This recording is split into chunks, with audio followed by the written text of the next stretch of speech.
ಈ ಕಾರ್ಯಕ್ರಮದ ಪ್ರಾಯೋಜಕರು ಜೈನ್ ಇರಿಗೇಷನ್ ಸಿಸ್ಟಮ್ಸ್ ಲಿಮಿಟೆಡ್, ಜಾಗತಿಕ ತುಂತುರು ಮತ್ತು ಹನಿ ನೀರಾವರಿ ಉಪಕರಣಗಳ ಉತ್ಪಾದಕರು, ಬೇಸಾಯ ತಂತ್ರಜ್ಞಾನ ನಿರೂಪಕರು ಹಾಗೂ ರೋಗರಹಿತ ಟಿಶ್ಯೂ ಕಲ್ಚರ್ ಗಿಡಗಳು. ಕ್ಯಾಡ್ಬರೀಸ್, ಕೋಕೋ ಬೆಳೆಸಿ ಅಧಿಕ ಆದಾಯ ಗಳಿಸಿ. ನಮಸ್ಕಾರ ಸ್ನೇಹಿತರೆ, ಭತ್ತದ ಕೀಟಪೀಡೆಗಳ ಬಗ್ಗೆ ಕಲ್ತ್ಕೋತಾ ಇದ್ವಿ. ಹಿಂದಿನ ತರಗತಿನಲ್ಲಿ ಕಂದು ಜಿಗಿಹುಳ ಬಗ್ಗೆ ತಿಳ್ಕೊಂಡ್ವಿ. ಇವತ್ತಿನ ತರಗತಿನಲ್ಲಿ ಎಲ್ಲ ಪ್ರದೇಶದಲ್ಲಿ ಅಥವಾ ಎಲ್ಲ ಕಾಲಮಾನದಲ್ಲೂ ಕೂಡ ನಮಗೆ ಇರುವಂಥದ್ದು ಕೆಲವು ಸಂದರ್ಭಗಳಲ್ಲಿ ಕೆಲವು ಹಂತಗಳಲ್ಲಿ ನಮ್ಮ ಭತ್ತವನ್ನು ಭಾಳ ತೊಂದರೆ ಕೊಡುವಂಥ ಎರಡು ಪ್ರಮುಖ ಕೀಟಗಳ ಬಗ್ಗೆ ಇವತ್ತು ತಿಳ್ಕೊಳ್ಳುವಂಥ ಪ್ರಯತ್ನ ಮಾಡೋಣ. ಅದರಲ್ಲಿ ಒಂದು ಅಂತಂದರೆ ನಮ್ಮ ಗರಿ ಮಡಚುಹುಳ ಅಂತ ಒಂದು ಹುಳ, ಭಾಳ ಸಣ್ಣದಂಥದ್ದು. ಇದು ಬಹುತೇಕ ಭತ್ತದ ಕೀಟಗಳ ಹಾಗೆ ಹುಲ್ಲಿನ ಜಾತಿಯ ಭತ್ತದ ಜಾತಿಯ ಹಲವಾರು ಗಿಡಗಳನ್ನು ಆಶ್ರಯದ ಮೇಲೆ ಬದುಕುವಂಥ ಒಂದು ಜಾತಿಯ ಹುಳು. ಹಲವಾರು ಸಂದರ್ಭಗಳಲ್ಲಿ ಬಯಲಿನಲ್ಲಿರುವಂಥ ಹೊಲದಲ್ಲಿ ಏನು ಹುಲ್ಲಿರುತ್ತೋ ಅದ್ರ ಮೇಲೆ ಇದು ಜೀವನ ಕಳೀತಾ ಇರುತ್ತೆ.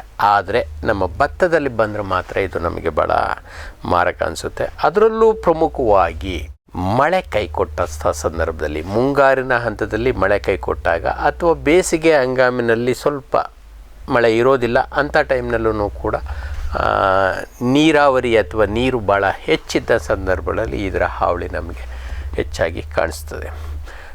ಇದರ ವೈಶಿಷ್ಟ್ಯತೆ ಏನಪ್ಪ ಅಂತಂದರೆ, ಭಾಳ ಹೆಸರು ಹೇಳೋ ಹಾಗೆ ಗರಿ ಮಡಚುವಂಥ ಹುಳು. ಇದ್ರ ಮರಿ ಹುಳ ಎರಡು ಮಗ್ಗಲುಗಳನ್ನು, ಎಲೆಯ ಎರಡು ತುದಿಗಳನ್ನು ಮಡಚಿ ಅದನ್ನು ನೇಯ್ದು ಅದರ ಒಳಗಡೆ ಇದನ್ನು ಕೆರೆದು ತಿಂತಾ ಇರುತ್ತೆ. ಈ ರೀತಿ ಎಲೆಗಳು ಮಡಚ್ಕೊಳ್ಳೋದು, ಅದರಲ್ಲಿ ಮತ್ತು ನಮಗೆ ಆ ರೇಷ್ಮೆ ನೂಲು ಇಲ್ಲೊಂದು ನೋಡಲಿಕ್ಕೆ ಸಿಗುವಂಥದ್ದು.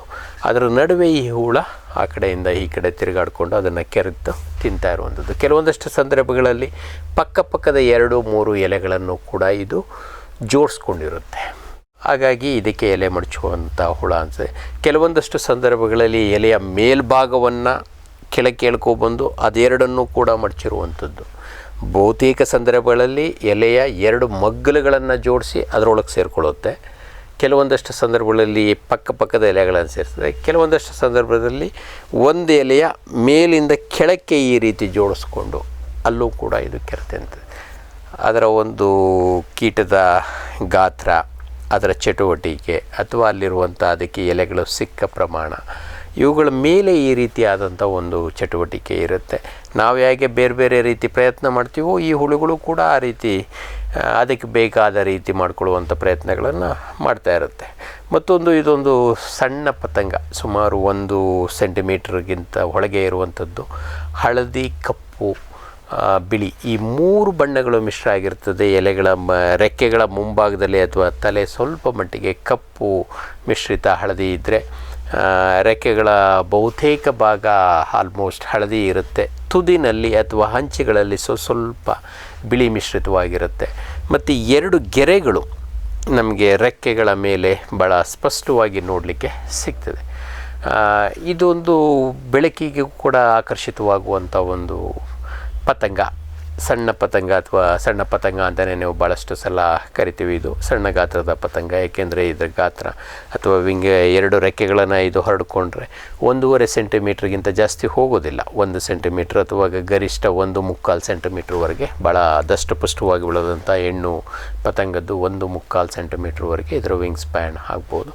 ಮೇಲಿಂದ ಕೆಳಕ್ಕೆ ಮ್ಯಾಕ್ಸಿಮಮ್ ಅಂದರೆ 1 ಸೆಂಟಿಮೀಟ್ರು ಇದು ಆಗಿರುತ್ತೆ. ಅಷ್ಟು ಸಣ್ಣದಾದಂಥ ಪತಂಗ. ಬಹುತೇಕ ಸಂದರ್ಭಗಳಲ್ಲಿ ಇದು 2-3 ಎಲೆಗಳನ್ನು ಗರಿಗಳ ಮೇಲ್ಭಾಗದಲ್ಲಿ ಇದು ಇಡುತ್ತೆ. ಮತ್ತು ಅದರಿಂದ ಹೊರಬಂದಂಥ ಮರಿಗಳು ಈ ಒಂದು 3-4 ದಿನಗಳಲ್ಲಿ ಕಾವಿನ ನಂತರ ಇದು ಹೊರಬಂದು, ನಾನು ಈಗಾಗಲೇ ಹೇಳ್ದಂಗೆ ರೆಕ್ಕೆಗಳ ಹಂಚುಗಳನ್ನಾದರೂ ಜೋಡಿಸ್ಬೋದು, ನೇಯ್ಬೋದು, ಅಥವಾ 2-3 ಗರಿಗಳನ್ನು ಜೋಡಿಸ್ಬೋದು, ಅಥವಾ ಒಂದೇ ಗರಿಯನ್ನು ಮೇಲಿಂದ ಕೆಳಕ್ಕೂ ಕೂಡ ಜೋಡಿಸ್ಬೋದು. ಕೆರೆದು ಅದರೊಳಗೆ ಇದು ಕೆರ್ಕೊಂಡು ಜೀವನವನ್ನು ಮಾಡುತ್ತೆ. ಇದು ಕೆರ್ಕೊಂಡು ಜೀವನವನ್ನು ಮಾಡಿದ ನಂತರ ಅಲ್ಲೇ ಕೋಶಾವಸ್ಥೆನೂ ಹೊಂದುತ್ತದೆ. ಸುಮಾರು 14ರಿಂದ 20 ದಿನಗಳವರೆಗೆ ಇದು ಮರಿಹುಳುವಿನ ಹಂತದಲ್ಲಿ ಇದ್ದು, ತದನಂತರ ಸುಮಾರು 7ರಿಂದ 9, 10, 11 ದಿನಗಳವರೆಗೆ ಇದು ಕೋಶಾವಸ್ಥೆಯನ್ನು ಕಳೀತದೆ. ಆ ಕೋಶಾವಸ್ಥೆಯೂ ಕೂಡ ಈ ಒಂದು ಮಡಚಿದಂಥ ಎಲೆಗಳ ಒಳಗೇ ಇರುತ್ತೆ, ಅಥವಾ ಗರಿಗಳು ಮಡಚಿದಂಥ ಗರಿಗಳ ಇದರಲ್ಲೇ ಇರುತ್ತೆ. ತದನಂತರ ಬಂದಂಥ ಪತಂಗ ಮತ್ತು ಇದರ ಸಂತತಿಯನ್ನು ಮಾಡಿಸುತ್ತೆ. ಸಾಧಾರಣವಾಗಿ ಒಂದು 5 ರಿಂದ 6 ದಿನ ಅಷ್ಟೇ ಈ ಪತಂಗದ ಹಂತ. ಮೊದಲ 2 ದಿನ ಇದು ಬರೀ ಚಟುವಟಿಕೆ ಏನು ಇರೋದಿಲ್ಲ. ಮಿಲನ ಕ್ರಿಯೆ ಮುಗಿಸ್ಕೊಂಡು ನಂತರ 2-3 ದಿನಗಳ ಕಾಲ ಇದು ಮೊಟ್ಟೆಯನ್ನು ಇಟ್ಟು ತದನಂತರ 1 ಅಥವಾ 2 ದಿನ ಮೊಟ್ಟೆ ಇಟ್ಟ ಮೇಲೂ ಸಹ ಬದುಕಿರುತ್ತೆ. ಮತ್ತು ಮೊಟ್ಟೆ ಇಡೋ ಬಿಟ್ಟು ಬೇರೆ ಯಾವುದೇ ರೀತಿಯ ಹಾನಿಯನ್ನು ಇದು ನಮ್ಮ ಭತ್ತಕ್ಕೆ ಉಂಟು ಮಾಡೋದಿಲ್ಲ. ಇದು ಇದರ ಜೀವನ ಚರಿತ್ರೆ ಮತ್ತು ಹಾನಿ ಮಾಡುವಂಥ ಲಕ್ಷಣ. ಅದೇ ರೀತಿ ಇದರದೇ ಇನ್ನೊಂದು ಜಾತಿಯ ಒಂದು ಕೀಟ ನಮಗೆ ಭತ್ತಕ್ಕೆ ತೊಂದರೆ ಮಾಡುವಂಥದ್ದು ಅಂತಂದರೆ ಕೇಸ್ವರ್ಮ್ ಅಂತೇಳಿ ನಾವು ಸಾಧಾರಣವಾಗಿ ಕರಿತೀವಿ. ಇದ್ರದ್ದು ಒಂದು ವೈಶಿಷ್ಟ್ಯತೆ ಏನಪ್ಪ ಅಂತಂದರೆ, ನಮ್ಮ ಎಲೆಗಳ ಅಂಚುಗಳಿಂದ ಒಂದು ಕೋಶಗಳನ್ನು ಮಾಡಿಕೊಂಡು ಒಂದು ಕೊಳವೆ ರೀತಿಯ ಸಣ್ಣ ಕೊಳವೆಗಳನ್ನು ಮಾಡಿಕೊಂಡು, ಮ್ಯಾಕ್ಸಿಮಮ್ ಅಂತಂದರೆ ನಮ್ಮ 1 ಇಂಚು ಉದ್ದ, ಅತ್ಯಂತ ಗರಿಷ್ಠ ಅಂದರೆ 1 ಇಂಚು ಉದ್ದದ್ದು. ಬಹುತೇಕ ಸಂದರ್ಭಗಳಲ್ಲಿ ಅವು 1 ಸೆಂಟಿಮೀಟ್ರ್ ಅಥವಾ 2 ಸೆಂಟಿಮೀಟ್ರ್ ಅಷ್ಟೇ ಉದ್ದ ಇರ್ತವೆ. ಅತ್ಯಂತ ಗರಿಷ್ಠ ಅಂದರೆ 2.5 ಸೆಂಟಿಮೀಟ್ರ್ ಅಥವಾ 1 ಇಂಚು ಉದ್ದ ಇರುವಂಥ ಈ ಗರಿಗಳನ್ನು ಕಟ್ ಮಾಡಿಕೊಂಡು ಅವುಗಳನ್ನು ನೇಯ್ದು ಅದರ ಒಳಗಡೆ ಇವು ಜೀವನ ಮಾಡ್ತಾ ಇರ್ತವೆ. ಹಲವಾರು ಸಂದರ್ಭಗಳಲ್ಲಿ ಇವು ನೀರಿನ ಮೇಲೂ ಸಹ ಇವು ತೇಲ್ತಾ ಇರ್ತವೆ. ಒಂದು ಗಿಡದಿಂದ ಇನ್ನೊಂದು ಗಿಡಕ್ಕೆ ಇವು ಹೋಗುವಂಥ ವೈಶಿಷ್ಟ್ಯತೆ ಏನು ಅಂತಂದರೆ, ಒಂದು ಗಿಡದಿಂದ ಕೆಳಗೆ ಬೀಳ್ತವೆ, ನೀರಿನಲ್ಲಿ ತೇಲ್ಕೊಂಡು ಇನ್ನೊಂದು ಗಿಡವನ್ನು ಮುಟ್ತವೆ, ಅಲ್ಲಿ ಮತ್ತೆ ಮೇಲೇರಿ ಆ ಗರಿಯನ್ನು ಕೆರೆದು ತಿಂತವೆ. ಇವು ಸಾಧಾರಣವಾಗಿ ಗರಿಯನ್ನು ಯಾವ ಭಾಗದಲ್ಲಿ ಬೇಕಾದರೂ ಕೆರೆದು ತಿನ್ನುವಂಥದ್ದು. ಈ ಗರಿಯನ್ನು ಅವು ಯಾಕೆ ಈ ರೀತಿ ಕೊಳವೆ ರೀತಿ ಮಡಚ್ಕೊಂಡಿರ್ತವೆ ಅಂತಂದರೆ, ಅಥವಾ ಒಂದು ಕೋಶವನ್ನು ರಚಿಸ್ಕೊಂಡಿರ್ತವೆ. ಅದೊಂದು ಓಪನಬಲ್ ನಾವು ಓಪನ್ ಮಾಡಿದ್ರೆ ಸಿಗುತ್ತೆ, ಆದರೆ ಬೇರೆ ಯಾರಿಗೂ ಅದನ್ನು ಓಪನ್ ಮಾಡಲಿಕ್ಕೆ ಅಷ್ಟು ಸರಳವಾಗಿ ಸಿಗೋದಿಲ್ಲ. ಏನಕ್ಕೆ ಮಾಡ್ಕೊಂಡಿರ್ತವೆ ಅಂತಂದರೆ, ಬೇರೆಯವರಿಂದ ರಕ್ಷಣೆ ಮಾಡಿಕೊಳ್ಳು, ಬಿಸಿಲಿನಿಂದ ರಕ್ಷಣೆ ಮಾಡಿಕೊಳ್ಳು, ಅಥವಾ ಜೋರು ಮಳೆ ಬಂದರೆ ಅದರಿಂದ ರಕ್ಷಣೆ ಮಾಡಿಕೊಳ್ಳು ಈ ಒಂದು ಕೋಶವನ್ನು ನಾವು ಎಲೆಗಳಿಂದನೇ, ನಮ್ಮ ಗರಿಗಳಿಂದನೇ, ಭತ್ತದ ಗರಿಗಳಿಂದನೇ ಮಾಡ್ಕೊಂಡಿರ್ತವೆ. ಮತ್ತು ಈ ಒಂದು ಮರುವಿಳೆನ ನಂತರ ಸಾಧಾರಣವಾಗಿ ಒಂದು 20 ದಿನಗಳ ಕಾಲ ಇರುತ್ತೆ. 20 ದಿನಗಳ ಕಾಲ ಇದು ಮರಿ ಮಾಡುತ್ತೆ. ಮತ್ತು ಕೋಶಾವಸ್ಥೆ ಸುಮಾರು 1 ವಾರಗಳ ಕಾಲ ಇದು ಕೋಶಾವಸ್ಥೆಯನ್ನು ಹೊಂದಿರುತ್ತೆ. ಈ ಪತಂಗವೂ ಅಷ್ಟೇ ಭಾಳ ಬಿಳಿ ಬಣ್ಣದ, ಭಾಳ ಸ್ಪಷ್ಟವಾದ ಬಿಳಿ ಬಣ್ಣ ಅಥವಾ ಹಾಲಿನಂಥ ಬಿಳಿ ಬಣ್ಣದ ಒಂದು ಈ ಪತಂಗ. ಅದರ ಮೇಲೆ ಕೆಲವು ಕಪ್ಪು ಚುಕ್ಕೆಗಳು, ಗಾಢವಾಗಿ ಇರುವಂಥ ಕಪ್ಪು ಚುಕ್ಕೆಗಳು, ಅಲ್ಲಲ್ಲಿ ಗುಲಾಬಿ ಅಥವಾ ತಿಳಿ ಗುಲಾಬಿ ಬಣ್ಣ ಅಥವಾ ತಿಳಿ ಹಳದಿ ಬಣ್ಣದ ಅಥವಾ ಕಂದು ಬಣ್ಣದ ಈ ಚುಕ್ಕೆಗಳು ನಮಗೆ ಅಲ್ಲಲ್ಲಿ ನೋಡಲಿಕ್ಕೆ ಸಿಗ್ತವೆ. ಆದರೆ ಕಪ್ಪು ಬಣ್ಣದ ಚುಕ್ಕೆಗಳು ಭಾಳ ಗಾಢವಾಗಿ ಕಾಣಿಸಿದ್ರೆ, ಈ ಗುಲಾಬಿ ಅಥವಾ ಹಳದಿ ಅಥವಾ ಕಂದು ಬಣ್ಣದ ಚುಕ್ಕೆಗಳು ಅಷ್ಟು ಸ್ಪಷ್ಟವಾಗಿರೋದಿಲ್ಲ. ಏನೋ ಚುಕ್ಕೆ ಥರ ಕಾಣಿಸುತ್ತೆ, ಆದರೆ ಆ ಬಣ್ಣ ಯಾವುದು ಅನ್ನೋದು ನಾನು ಈಗಾಗಲೇ ಹೇಳ್ದಂಗೆ ಅದು ಗುಲಾಬಿನ, ಹಳದಿನ, ಕಂದ ಯಾವುದು ಗೊತ್ತಾಗೋದಿಲ್ಲ. ಮತ್ತು ಆ ಪತಂಗದ ಪ್ರಾಯದ ಮೇಲೆ ಅವು ಕೂಡ ಸ್ವಲ್ಪ ವ್ಯತ್ಯಾಸ ಆಗ್ತಾ ಇರ್ತವೆ. ನಾವು ಎಷ್ಟು ಹೊತ್ತಿನಲ್ಲಿ ನೋಡಿದ್ವಿ ಅನ್ನೋದ್ರ ಮೇಲೆ ಅದರ ಬಣ್ಣ ಕೂಡ ಸ್ವಲ್ಪ ನಮಗೆ ಭಿನ್ನವಾಗಿ ಕಾಣಿಸುತ್ತೆ.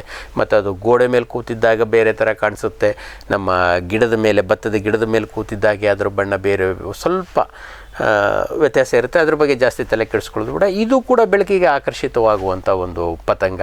ಗರಿಷ್ಠ ಒಂದು 6 ದಿನ ಅಷ್ಟೇ ಬದುಕಿರುತ್ತದೆ. ಮೊದಲನೇ ದಿನ ಇದು ಕೇವಲ ಮಿಲನ ಕ್ರಿಯೆಯನ್ನು ಮುಗಿಸ್ಕೊಂಡು, ಮೊದಲನೇ ಅಥವಾ 2ನೇ ಮಿಲನ ಕ್ರಿಯಿಸ್ಕೊಂಡು, ನಂತರದ 2-3 ದಿನದಲ್ಲಿ ಇದು ಮೊಟ್ಟೆ ಇಡುವಂಥ ಕಾರ್ಯಕ್ರಮವನ್ನು ಇಟ್ಕೊಂಡಿರುತ್ತೆ.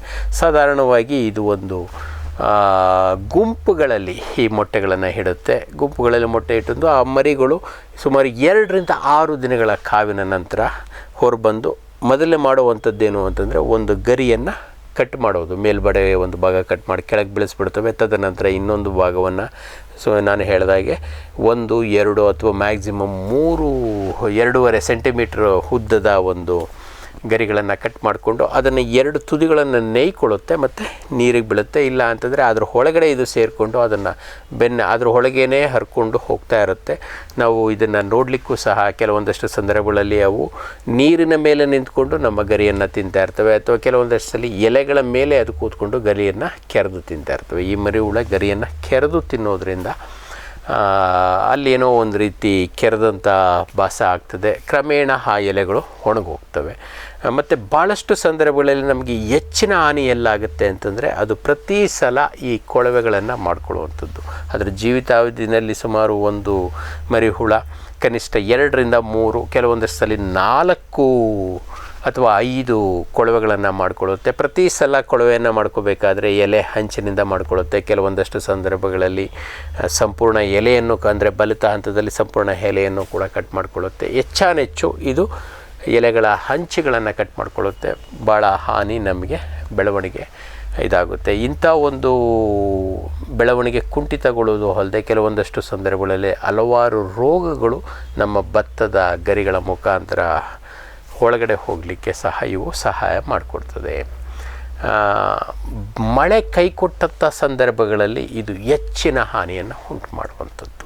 ಸಾಧಾರಣವಾಗಿ ನಾಟಿ ಮಾಡಿದ ಒಂದು 15-20 ದಿನಗಳಿಂದ ಶುರುವಾಗಿ ತೆನೆ ಬರೋದಕ್ಕಿಂತ ಮೊದಲೇ ಇದರ ಹಾವಳಿ ಭಾಳ ಜಾಸ್ತಿ ಇರುತ್ತೆ. ತೆನೆ ಬಂದ ಮೇಲೆ ಇದರ ಹಾವಳಿ ಸ್ವಲ್ಪ ಕಡಿಮೆ ಆಗುತ್ತೆ. ಏಕೆ ಅಂತಂದರೆ ತೆನೆ ಬಂದ ಮೇಲೆ ಹೊಸ ಎಲೆಗಳ ಪ್ರಮಾಣ ಕಡಿಮೆ ಆಗೋದ್ರಿಂದ ಇದರ ಹಾವಳಿ ನೈಸರ್ಗಿಕವಾಗಿ ಕಡಿಮೆ ಆಗ್ತದೆ. ಯಾವಾಗ ನಮ್ಮ ಗಿಡ ವೆಜಿಟೇಟಿವ್ ಫೇಸ್ ಅಂತ ಹೇಳ್ತೀವೋ ಆ ಒಂದು ಹಂತದಲ್ಲಿದ್ದಾಗಲೇ ನಾಟಿ ಮಾಡಿದ 15ರಿಂದ ಗರಿಷ್ಠ ಒಂದು 60 ದಿನಗಳವರೆಗೆ ಇದರ ಹಾವಳಿ ತುಂಬ ಹೆಚ್ಚಿರುತ್ತೆ. ಅದು 60 ದಿನಗಳ ನಂತರ ಒಳಗಡೆ ನಮಗೆ ತೆನೆ ಬರೋದಕ್ಕೆ ಶುರುವಾದಂಥ ಸಂದರ್ಭದಲ್ಲಿ ಇದರ ಹಾವಳಿ ಗಣನೀಯವಾಗಿ ಕಡಿಮೆ ಆಗುತ್ತೆ.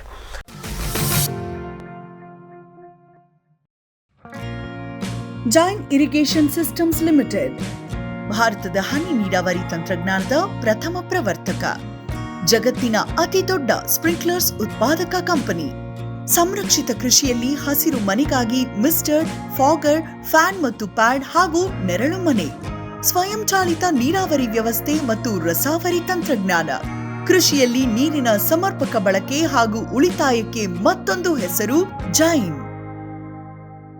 ಕೋಕೋ ಈಗ ಕರ್ನಾಟಕದ ವಾಣಿಜ್ಯ ತೋಟದ ಬೆಳೆಗಳಲ್ಲೊಂದು. ಅಧಿಕ ಇಳುವರಿಯ ಹೈಬ್ರಿಡ್ F1 ಗಿಡಗಳು ಕ್ಯಾಡ್ಬರಿ ನರ್ಸರಿಗಳಲ್ಲಿ ಮಾತ್ರ ಲಭ್ಯ. ಗಿಡ ಬೇಕಾದವರು ಕ್ಯಾಡ್ಬರಿ ಅಧಿಕಾರಿಗಳನ್ನು ಸಂಪರ್ಕಿಸಿ.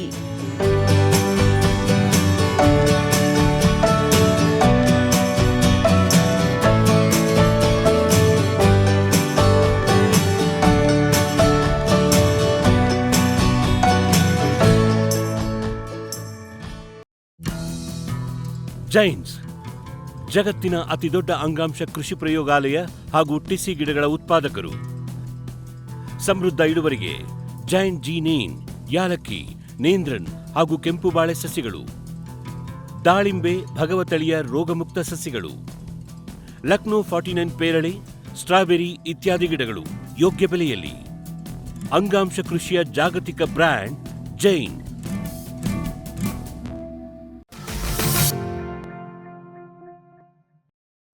ಇನ್ನು ಈ ಒಂದು ಗರಿಮಡ್ಚುವ ಹುಳು ಮತ್ತು ಕೇಸ್ವರ್ಮ್ ಇವುಗಳ ನಿರ್ವಹಣೆಗೆ ಭಾಳ ಅತ್ಯಂತ ಸರಳವಾದ ಕ್ರಮಗಳು, ಯಾವುದೇ ರಾಸಾಯನಿಕಗಳನ್ನು ಬಳಸದೆ ಮಾಡುವಂಥ ಕ್ರಮಗಳು ನಮ್ಮಲ್ಲಿದ್ದಾವೆ. ಕೆಲವೊಂದಷ್ಟು ಕೃಷಿ ಪದ್ಧತಿಗಳಲ್ಲೂ ಅವು ಜನಜನಿತವಾಗಿ ಬಂದ್ಬಿಟ್ಟಿದ್ದಾವೆ. ಈಗ ಉದಾಹರಣೆಗೆ ನಮ್ಮ ಗರಿ ಮಡಚುವಂಥ ಹುಳುಗಳನ್ನು ಭಾಳ ಸರಳವಾಗಿ ನಿರ್ವಹಣೆ ಮಾಡೋದೇನಂತಂದರೆ, ಒಂದು ಸಾಂಪ್ರದಾಯಿಕ ಪದ್ಧತಿ ನಮ್ಮ ಮಲೆನಾಡಿನ ಕಡೆ ಹೋದರೆ, ಅದರಲ್ಲೂ ಉತ್ತರ ಕನ್ನಡ ಜಿಲ್ಲೆಯ ಕಡೆ ಹೋದರೆ ಅವರೆಲ್ಲ ಈ ಮಳೆ ಇಲ್ಲ ಅಂದ ಸಂದರ್ಭದಲ್ಲಿ ರಾತ್ರಿ ವೇಳೆ ಒಂದು ಪಂಜನ್ನು ತಗೊಂಡು ಅವರು ಹೊಲದಲ್ಲಿ ತಿರುಗಾಡ್ತಾರೆ. ಈ ಪಂಜನ್ನು ಸಂಜೆ 7 ಗಂಟೆ 8 ಗಂಟೆ ಈ ಸುಮಾರಿಗೆ ಹೊಲದಲ್ಲಿ ತಿರುಗಾಡ್ತಾರೆ. ಅಂದರೆ ಬೆಳಕಿನ ಪಂಜನ್ನು ತಗೊಂಡು ತಿರುಗಾಡೋದ್ರಿಂದ ಏನಾಗುತ್ತೆ, ಈ ಪತಂಗಗಳು ಆ ಬೆಳಕಿಗೆ ಆಕರ್ಷಿತವಾಗ್ತವೆ. ಅವ್ರು ತೊಗೊಂಡು ಹೋಗ್ತಾ ಇರುವಂಥದ್ದು ಪಂಜು, ಬೆಂಕಿ ಇರುವಂಥದ್ದು. ಯಾವಾಗ ಇವು ಆ ಬೆಳಕಿಗೆ ಆಕರ್ಷಿತವಾಗ್ತವೆ, ತನ್ನಿಂತಾನೇ ಅವು ಸುಟ್ಟು ಹೋಗ್ತವೆ. ಈ ಒಂದು ಪದ್ಧತಿ ನಾವು ಈಗಾಗಲೇ ಭಾಳಷ್ಟು ಹಿಂದೆ ಹಲವಾರು ಬಾರಿ ಚರ್ಚೆ ಮಾಡಿದ್ದೀವಿ. ಈ ಒಂದು ಪದ್ಧತಿ ಅತ್ಯಂತ ಸರಳವಾದಂಥದ್ದು, ಆದರೆ ಎಲ್ಲ ರೈತರುಗಳಿಗೂ ರಾತ್ರಿ ವೇಳೆ ಹೋಗುವಂಥದ್ದು ಅಷ್ಟು ಅನುಕೂಲಕರ ಅಲ್ಲ. ಅಥವಾ ಕೆಲವರಿಗೆ ಅದು ಅವರದ್ದೇ ಆದಂಥ ಅಸಹಾಯಕತೆಗಳಿರ್ತವೆ. ಆ ಕಾರಣಕ್ಕೋಸ್ಕರ ಪಂಜನ್ನು ತರ್ಕೊಳ್ಳೋದು ಅತ್ಯಂತ ಸರಳ ಕ್ರಮವಾದರೂ ಕೆಲವೊಂದಷ್ಟು ಸಂದರ್ಭಗಳಲ್ಲಿ ನಮ್ಮ ಹೊಲಗಳಲ್ಲಿರುವಂಥ ಬೇರೆ ಹಾವು, ಚೇಳು ಇಂಥವುಗಳ ಭಯದಿಂದ ನಾವು ಹೋಗದೇ ಇರೋದಕ್ಕೆ ಹಿಂಜರಿಬೋದು. ಆ ಒಂದು ಕಾರಣಕ್ಕೋಸ್ಕರ ಅತ್ಯಂತ ಸರಳ ಕ್ರಮ ಅಂತಂದರೆ ಬೆಳಕಿನ ಬಲೆಗಳನ್ನು ನಾವು ಆಕರ್ಷಿಸುವುದು. ಈಗಾಗಲೇ ನಾವು ಭಾಳ ಹಿಂದೆನೂ ಸಹ ಚರ್ಚೆ ಮಾಡಿರೋ ರೀತಿ ಸೋಲಾರ್ ಬೆಳಕಿನ ಬಲೆಗಳು ಕೂಡ ಲಭ್ಯ ಇದ್ದಾವೆ. ನಮ್ಮಲ್ಲಿ ವಿದ್ಯುತ್ ಸಂಪರ್ಕ ಇಲ್ಲ ಹೊಲಕ್ಕೆ ಅಂತಂತ ಚಿಂತೆ ಮಾಡೋ ಅವಶ್ಯಕತೆ ಇಲ್ಲ.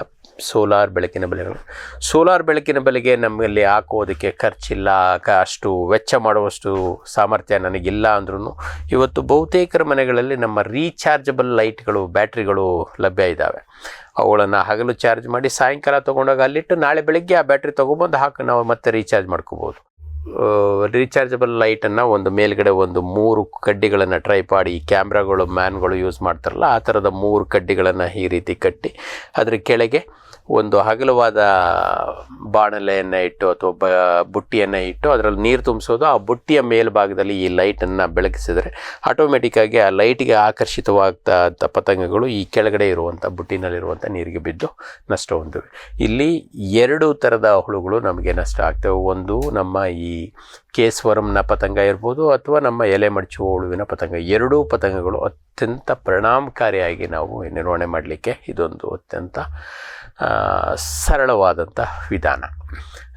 ಇದನ್ನು ಬಿಟ್ಟರೆ ಕೇಸ್ವರ್ಮ್ ಅಷ್ಟೇ ನಮ್ಮಲ್ಲಿ ದಾಳಿ ಮಾಡಿದೆ, ಬೆಳಕಿನ ಇದು ಇಲ್ಲ ಅಂತಂದ ಸಂದರ್ಭದಲ್ಲಿ ಅಥವಾ ಗರಿಮುಡ್ಚುಳುವಿನ ಹುಳ ಇದ್ರೂ ಕೂಡ ಈ ಒಂದು ಕ್ರಮ ಅತ್ಯಂತ ಪರಿಣಾಮಕಾರಿ. ಈಗಾಗಲೇ ನಾವು ನಮ್ಮ ಕಂದು ಜಿಗುಳುವಿನಲ್ಲಿ ನಿರ್ವಹಣೆಗೆ ಬಳಸ್ತಾ ಇರುವಂಥ ಕ್ರಮ ಏನಪ್ಪ ಅಂತಂದರೆ ನೀರನ್ನು ಸತತವಾಗಿ ನಿಲ್ಲದೇ ಇರೋ ರೀತಿ ನೋಡ್ಕೊಳ್ಳುವಂಥದ್ದು. ನೀರು ನಿಲ್ಲಿಲ್ಲ ಅಂತಂದರೆ ಆಟೋಮೆಟಿಕ್ಕಾಗಿ ನಮ್ಮ ಕೇಸ್ವರ್ಮು ಅಷ್ಟು ಸರಳವಾಗಿ ಹರಡೋದಕ್ಕೆ ತೊಂದರೆ ಆಗ್ತದೆ. ಕೆಲವೊಂದಷ್ಟು ಸಂದರ್ಭಗಳಲ್ಲಿ ನೀರು ನಿಲ್ಲಿಲ್ಲ ಅಂದಾಗ ಅದರಲ್ಲಿ ಅದು ನೆಲಕ್ಕೆ ಬಿದ್ದಾಗ ಇನ್ನೊಂದು ಗಿಡದಕ್ಕೆ ಹೋಗೋದಕ್ಕೆ ಭಾಳಷ್ಟು ಶ್ರಮ ಪಡ್ತಾ ಇರ್ತದೆ. ಅಲ್ಲಿರುವಂಥ ಬೇರೆ ಯಾವುದೇ ಒಂದು ಅದರ ಪರಭಕ್ಷಕ ಶತ್ರುಗಳ ದಾಳಿಗೆ ಅದು ಭಾಳ ಸರಳವಾಗಿ ಸಿಕ್ಕಾಕೊಳ್ಳುತ್ತೆ. ನೀರಿತ್ತು ಅಂದರೆ ಭಾಳ ಸರಳವಾಗಿ ಅದು ತಪ್ಪಿಸ್ಕೊಂಡು ಮುಂದೆ ಹೋಗೋ ಸಾಧ್ಯತೆ ಉಂಟು. ಆದರೆ ಅದನ್ನು ತಪ್ಪಿಸೋದಕ್ಕೆ ನಾವು ನೀರು ನಿಲ್ಲದಂಗೆ ನಿರ್ವಹಿಸೋದು ಅತ್ಯಂತ ಪರಿಣಾಮಕಾರಿಯಾದಂಥ ಒಂದು ಕ್ರಮ. ಅದೇ ರೀತಿ ನೀರು ನಿಲ್ಲಿಸಲೇಬೇಕಾದಂಥ ಅನಿವಾರ್ಯತೆ ಇದೆ. ನಮ್ಮದು ಭಾಳ ತಳದ ಗದ್ದೆ, ನಮ್ಮಲ್ಲಿ ನೀರು ಬಸಿಯೋದಕ್ಕೆ ಸಾಧ್ಯ ಇಲ್ಲ ಅಂಥ ಸಂದರ್ಭಗಳಲ್ಲಿ ಏನು ಅಂದರೆ ನಮ್ಮ ನೀರಿನ ಮಡುವೆಗಳಲ್ಲಿ ಎಲ್ಲಿಂದ ನೀರು ನಮ್ಮ ಜಮೀನಿಗೆ ಹೋಗುತ್ತೋ ಅಂಥ ಭಾಗದಲ್ಲಿ ಒಂದು ಎಣ್ಣೆಯಲ್ಲಿ ಅದ್ದಿದಂಥ ಚೀಲವನ್ನು ಇಡೋದು ಅಥವಾ ಒಂದು ಬಟ್ಟೆಯನ್ನು ಇಟ್ಬಿಡೋದು. ಎಣ್ಣೆಗಳು ಅಂತಂದರೆ ಯಾವ ಥರದ ಎಣ್ಣೆಗಳು? ಭಾಳ ಹಿಂದೆ ನಮ್ಮ ಮೇಷ್ಟ್ರುಗಳೆಲ್ಲ ನಮ್ಗೆ ಹೇಳ್ಕೊಟ್ಟಿರೋದು ಅಂದರೆ ಸೀಮೆಣ್ಣೆ ಇಡೋದು ಅತ್ಯಂತ ಸರಳವಾದ ಕ್ರಮ ಅಂತ ಹೇಳ್ತೀವಿ. ಇವತ್ತು ಸೀಮೆಎಣ್ಣೆ ಎಲ್ರಿಗೂ ಲಭ್ಯ ಇಲ್ಲ. ಆ ಕಾರಣಕ್ಕೋಸ್ಕರ ಸೀಮೆಎಣ್ಣೆಯ ಬದಲಾಗಿ ನಾವು ನಮ್ಮ ವೇಸ್ಟ್ ಇಂಜಿನ್ ಆಯಿಲನ್ನು ಬಳಸ್ಬೋದು. ಅದು ಸಿಕ್ಕಲಿಲ್ಲ, ನಾವು ನೈಸರ್ಗಿಕವಾಗೇ ಮಾಡ್ತೀವಿ ಅಂತಂದರೆ ನಮ್ಮ ಸಾವಯವ ಪದ್ಧತಿಯವರಿಗೆ ಅಂತಂದರೆ ನಮ್ಮ ಯಾವುದೇ ತೈಲ ಆದರೂ ಆಯಿತು, ಹೊಂಗೆ ಎಣ್ಣೆ ಇರ್ಬೋದು, ಬೇವಿನ ಎಣ್ಣೆ ಇರ್ಬೋದು ಅಥವಾ ಸಾಧಾರಣ ನಮ್ಮ ಅಡಿಗೆ ಎಣ್ಣೆಗಳು ಕೂಡ ಇಲ್ಲಿ ನಮಗೆ ಸಹಾಯಕ್ಕೆ ಬರ್ತದೆ. ಇದೇ ಎಣ್ಣೆ ಆಗಬೇಕು ಅಂತೇನಿಲ್ಲ. ಅಲ್ಲಿ ಏನು ಅಂತಂದರೆ ನೀರಿನ ಮೇಲೆ ಒಂದು ಎಣ್ಣೆಯ ಪದರ ಬಂತು ಅಂತಂದರೆ ಈ ಒಂದು ಕೋಶಗಳು ಭಾಳ ಸರಳವಾಗಿ ಹರಿಯೋದಕ್ಕೆ ಸಾಧ್ಯ ಆಗೋದಿಲ್ಲ. ಇಲ್ಲಿ ಒಂದು ಈ ಕೋಶಗಳ ನಿರ್ವಹಣೆ ಆಯಿತು. ಅದೇ ರೀತಿ ಈ ರೀತಿ ನೀರನ್ನು ನಿಲ್ಲಿಸಿ ಎಣ್ಣೆ ಅದರ ಮೇಲ್ಗಡೆ ಒಂದು ಎಣ್ಣೆಯ ಪದರವನ್ನು ನಾವು ಕ್ರಿಯೇಟ್ ಮಾಡಿ ಮೇಲ್ಗಡೆ ಭಾಗದಲ್ಲಿ ಬೆಳೆಯ ಮೇಲ್ಭಾಗದಲ್ಲಿ ಇಬ್ಬರು ಸೇರಿಕೊಂಡು ಹಗ್ಗವನ್ನು ಎಳ್ಕೊಂಡು ಹೋಗೋದ್ರಿಂದ ನಮ್ಮ ಬೆಳೆ ಈ ರೀತಿ ಇದೆ, ಅದರ ಮೇಲೆ ಈ ರೀತಿ ಹಗ್ಗವನ್ನು ಸರಿಸ್ಕೊಂಡು ಹೋಗೋದು. ಆ ಕಡೆ ಒಬ್ಬ ಈ ಕಡೆ ಒಬ್ಬ 2 ಬದಿಗಳ ಮೇಲೆ ನಿಂತ್ಕೊಳ್ಳೋದು. ಅವರು ಹೀಗೆ ಹಗ್ಗವನ್ನು ಎಳ್ಕೋತಾ ಹೋದರೆ ಆ ಗರಿಗಳಲ್ಲಿ ಮೇಲೆ ಇರುವಂಥ ನಮ್ಮ ಗರಿ ಮಡಚುವಿನ ಹುಳ ಕೆಳಗೆ ಬೀಳುತ್ತೆ. ಕೆಳಗೆ ಅದು ನೀರಿಗೆ ಬಿದ್ದಾಗ ಅಲ್ಲಿ ನಮ್ಮ ಈ ಒಂದು ಎಣ್ಣೆಯ ಪದರ ಇರ್ತದೆ, ಅಲ್ಲಿ ಅವುಗಳಿಗೆ ಉಸಿರಾಟ ಮಾಡೋದಕ್ಕೆ ತೊಂದರೆ ಆಗ್ತದೆ. ಇವು ಅತ್ಯಂತ ಪರಿಣಾಮಕಾರಿಯಾದಂಥ ಕ್ರಮ. ನೈಸರ್ಗಿಕವಾಗಿ ಇವುಗಳಿಗಿಂದ ಅಷ್ಟು ದುಷ್ಪರಿಣಾಮಗಳು ನಮಗೆ ಯಾವುದು ಉಂಟಾಗೋದಿಲ್ಲ. ರಾಸಾಯನಿಕಗಳನ್ನು ನಾವಿಲ್ಲಿ ಬಳಸ್ತಾ ಇಲ್ಲ. ತೈಲಗಳು ನೈಸರ್ಗಿಕವಾಗಿ ಡಿಗ್ರೇಡ್ ಆಗ್ತವೆ. ನಾವು ಈವನ್ ವೇಸ್ಟ್ ಇಂಜಿನ್ ಆಯಿಲ್ ಹಾಕಿದ್ರೂ ಕೂಡ ಅದು ಅತ್ಯಂತ ಕಡಿಮೆ ಪ್ರಮಾಣದಲ್ಲಿ ನಾವು ಬಳಸಿರ್ತೀವಿ. ಅಷ್ಟೇನು ನಷ್ಟ ನಮಗೆ ಆಗೋದಿಲ್ಲ, ನಮ್ಮ ಬೆಳೆಗಳಿಗೂ ಆಗೋದಿಲ್ಲ, ಮಣ್ಣಿಗೂ ಆಗೋದಿಲ್ಲ, ಯಾವುದಕ್ಕೂ ಆಗೋದಿಲ್ಲ. ಅಟ್ ದ ಸೇಮ್ ಟೈಮ್ ನಾವು ನಮ್ಮ ಕೇಸ್ವರ್ಮ್ ಮತ್ತು ಈ ಗರಿ ಮಡಚುವಿನ ಹುಳು, ಇವೆರಡು ಹುಳುಗಳ ನಿರ್ವಹಣೆಗೆ ಭಾಳ ಪರಿಣಾಮಕಾರಿಯಾಗಿ ಬಳಸ್ಕೊಳ್ಳುವಂಥದ್ದು ಇಲ್ಲಿ ಸಾಧ್ಯ ಇದೆ.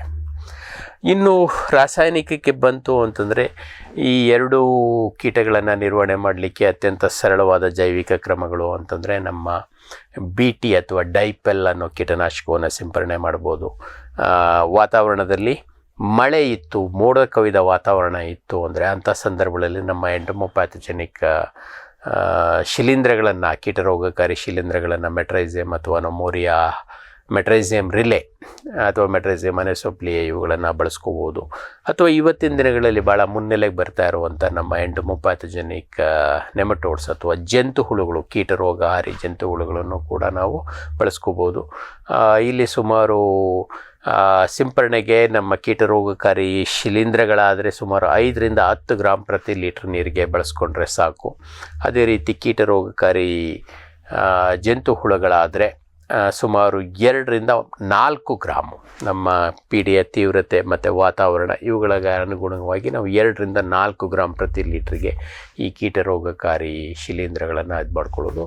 ಅದೇನಾದರೂ ದ್ರಾವಣದ ಪ್ರಮಾಣದಲ್ಲಿ ರೂಪದಲ್ಲಿ ಇತ್ತು ಅಂದರೆ ಅದಕ್ಕೆ 2 ml ಅಥವಾ 3 ml ಹಾಕ್ಕೊಂಡ್ರೆ ಸಾಕು, ಅತ್ಯಂತ ಪರಿಣಾಮಕ್ಕೆ. ಏಕೆಂದರೆ ಈ ಭತ್ತದ ವಾತಾವರಣದಲ್ಲಿ ಆರ್ದ್ರತೆ ಚೆನ್ನಾಗಿರೋದ್ರಿಂದ ಅಂಥ ಪರಿಸರದಲ್ಲಿ ಮತ್ತು ಈ ಹುಳುಗಳು ಭಾಳ ಚಟುವಟಿಕೆಯಿಂದ ಹರಿದಾಡ್ತಾ ಇರುವಂಥ ಸಂದರ್ಭದಲ್ಲಿ ನಮ್ಮ ಜಂತು ಹುಳುಗಳ ದಾಳಿಗೆ ಭಾಳ ಸರಳವಾಗಿ ಇದಾಗ್ತವೆ. ಮತ್ತು ನಮ್ಮ ಕೇಸ್ವರ್ಮ್ ಅಂತೂ ನೀರಿಗೆ ಅದೇ ಬೀಳುತ್ತೆ. ಇದು ಬೈ ಚಾನ್ಸ್ ನೀರಿಗೆ ಬಿದ್ದಿತ್ತು ಅಂದರೆ ಅತ್ಯಂತ ಸರಳವಾಗಿ ನಮ್ಮ ಜಂತು ಹುಳು ಆ ಒಂದು ಹುಳುವನ್ನು ದಾಳಿ ಮಾಡಲಿಕ್ಕೆ ಅನುಕೂಲ ಇದೆ. ಈ ಒಂದು ಅವಕಾಶಗಳು ನಮಗೆ ಇದೆ.